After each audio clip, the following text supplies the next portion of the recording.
समय का पता नहीं चलेगा, और समय का पता न चलना मतलब समय के बोध के बाहर। यथाभूत जानना हो रहा है और समय का बोध नहीं है।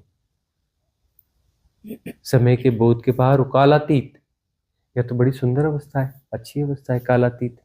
जितना घट रहा है उतना अच्छा है। कालातीत का अनुभव जितना घट रहा है उतना अच्छा है। अंततः साधना देश काल से मुक्त होने की साधना है। देश काल से मुक्त होते ही मुक्ति पूर्ण हो जाती, क्योंकि मन तो रहा ही नहीं ना। समय मन है, मन समय है। जब समय से मुक्त हो गई, मुक्ति हो गई, तो मन कैसा रहा? मन न रहा तो कारण कहाँ बचा? श्रृंखला कहाँ बची कार्य कारण की? कर्म कहाँ बचा? कर्म कहाँ बचा? यदि तुम समय को जी रहे हो तो कर्म बाकी है, यदि तुम समय के पार हो गए तो कर्म नहीं है बाकी। ये याद रख लेना। समय के बोध के बाहर यदि तुम हो तो फिर कोई भी कर्म शेष नहीं है। कर्म शेष है तो समय शेष है, कर्म शेष है तो मन शेष है। सब आपस में इंटरकनेक्टेड चीजें हैं।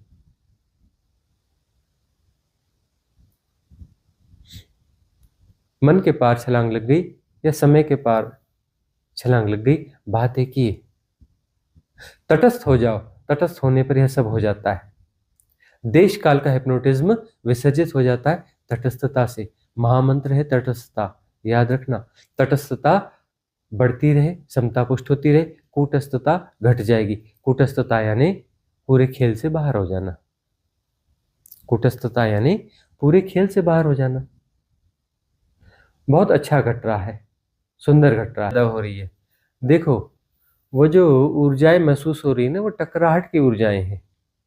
उदीर्णा हो रही है, उसके साथ एसोसिएट हो, उसके साथ एसोसिएट हो। तो एसोसिएट हो तो वहां पर उसका घर्षण जो है पूरा महसूस हो रहा है, तो घर्षण जो है ऊर्जाओं का अनुभव हो रहा है।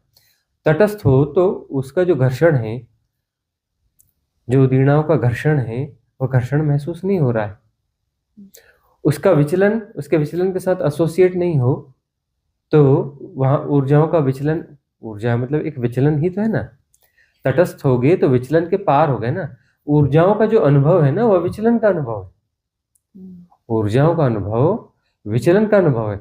सम्यक तटस्थता जो घटेगी उसमें विचलन न होगा, विचलन न होगा तो ऊर्जाओं का कैसे अनुभव होगा? यहाँ पर जो ऊर्जा है वह कौन सी ऊर्जा है? एक ऊर्जा यह है जो जागतिक ऊर्जा है, और जो तटस्थ है वहां पर पराजागतिक ऊर्जा है, वह प्रवाहमान नहीं है।